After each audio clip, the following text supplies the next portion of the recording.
Hello guys, smart math channel पर आपका स्वागत है। मैं एक बार फिर व्यूअर्स की डिमांड पर लेकर आया हूं नए टॉपिक पर नया video.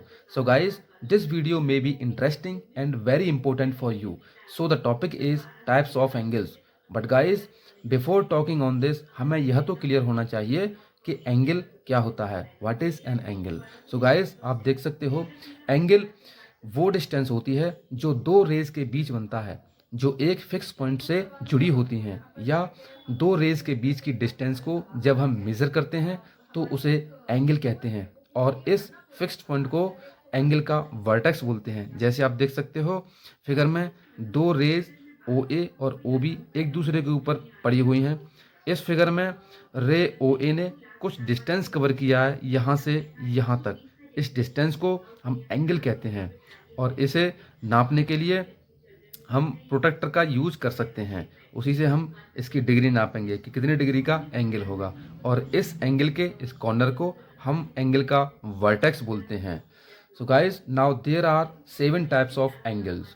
So first one is zero angle. Zero angle क्या होता है, देखते हैं। जब दो रेज एक ही फिक्स पॉइंट पर एक दूसरे के ऊपर ऐसे पड़ी हों तथा किसी ने मूव नहीं किया हो, तो हम उसे जीरो डिग्री या जीरो एंगल कहते हैं। जैसे आप देख सकते हो पहले फिगर में, दो रे हैं ओ ए और ओ बी जो कि एक दूसरे के ऊपर पड़ी हुई हैं, लेकिन रे ओ ए ने कुछ मूवमेंट किया है। उसने O A one first position में, further O A two second position पर आ गई, and further O A three third position पर आ गई। तो उन्होंने डिस्टेंस तय किया है। अब सेकंड फिगर में रे ओ ए और ओ बी दोनों में से बिल्कुल कोई मूवमेंट नहीं किया है, तो इस कंडीशन में हम बोल सकते हैं कि ये जीरो डिग्री का होगा, या फिर इसी को हम जीरो एंगल कहते हैं। सो next one is right angle. Right angle क्या होता है वो भी देखते हैं। और जब इस तरह से एक रे फासला तय करके दूसरी रे पर वर्टिकली खड़ी हो जाए और इस तरह से वर्टेक्स पर एक कोना बन जाए, जैसे आप देख सकते हो रे ओ ए और ओ बी दोनों एक दूसरे के ऊपर पड़ी हुई हैं, लेकिन रे ओ ए ने डिस्टेंस कवर किया यहाँ से यहाँ तक, और ये रे ओ बी के ऊपर वर्टिकली या पूरी तरह से लंबवत खड़ी हो गई। जब हम प्रोटेक्टर की सहायता से मेज़र करेंगे तो वो 90 डिग्री का एंगल होगा, उसे ही हम राइट एंगल बोलते हैं। Next one is straight angle. Straight angle क्या होता है, जब एक रे मूव करती हुई दूसरी रे के ठीक अपोजिट डायरेक्शन में आ जाए। जैसे आप देख सकते हो दो रे हैं ओ ए और ओ बी, दूसरी रे मूव करती हुई ठीक रे ओ ए के अपोजिट डायरेक्शन में आ गई है, और दोनों रेस एक स्ट्रेट लाइन फॉर्म करती हों। दोनों रेस एक दूसरे के अपोजिट डायरेक्शन में आ गई हैं और एक स्ट्रेट लाइन बनाती हैं। और जब हम प्रोटेक्टर की सहायता से इसे मेज़र करेंगे तो वह 180 डिग्री का एंगल होगा, उसे ही स्ट्रेट एंगल कहते हैं। And its measure is also equal to two right angles. ये दो राइट एंगल के बराबर होगा। So next one is acute angle. Acute angle क्या होता है वो भी देख लेते हैं।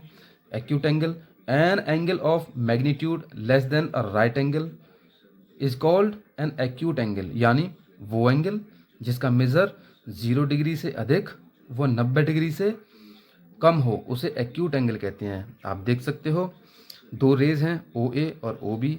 ओ बी ने डिस्टेंस तय किया है यहाँ से लेके यहाँ तक, जो कि 60 डिग्री का है, जिसे हम प्रोटेक्टर की सहायता से नाप सकते हैं। प्रोटेक्टर की सहायता से हम इसको मेज़र करेंगे तो 60 डिग्री का एंगल बनाती है, जो 0 डिग्री से ज़्यादा है और 90 डिग्री से कम है, तो इसे हम एक्यूट एंगल कहेंगे। Next one is obtuse angle. Obtuse angle क्या होता है इसको भी देख लेते हैं। So an angle of magnitude more than 90 degree and less than 180 degree is called an obtuse angle, यानी 90 डिग्री से अधिक व 180 डिग्री से कम मेजर किए एंगल को ही ऑब्ट्यूज एंगल कहते हैं। जैसा कि आप देख सकते हो इसे भी हम प्रोटेक्टर की सहायता से मेजर कर सकते हैं, और ये लगभग 120 डिग्री का एंगल बनाती है, जो कि 90 डिग्री से ज़्यादा है और 180 डिग्री से कम है। इसे हम ऑब्ट्यूज एंगल कहते हैं। Next one is complete angle. Complete angle क्या होता है ये भी देख लेते हैं।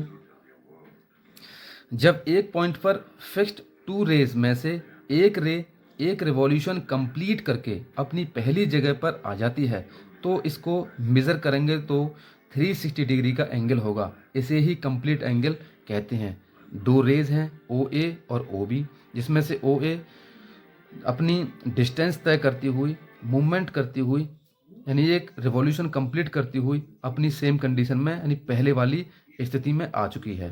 तो इसको मेज़र करेंगे तो 360 डिग्री का होगा, यानी उसने पूरा एक चक्कर काट लिया है। तो इसी को हम कंप्लीट एंगल कहते हैं।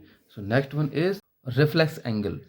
N angle of magnitude more then 180 degree and less then 360 degree is called reflex angle. यानी वो एंगल जब दो रे में से कोई एक रे अपनी डिस्टेंस कवर करती हुई 180 डिग्री से ज़्यादा और 360 डिग्री से कम का एंगल बनाती हो। जैसे आप देख सकते हो OA और OB दो रेज हैं, जिसमें से OB रे अपना डिस्टेंस तय करती हुई यहाँ तक आ चुकी है और जिस एंगल को हम प्रोटेक्टर की सहायता से मेज़र करते हैं तो वो लगभग 235 डिग्री का होता है, जो कि रिफ्लेक्स एंगल कहलाएगा। So guys, I hope all your doubts would be clear. यदि आपको वीडियो अच्छा लगा हो तो प्लीज़ लाइक, सब्सक्राइब और शेयर करना ना भूलें, क्योंकि आपके एक लाइक से हमें मोटिवेशन मिलता है। So thank you for watching this video guys.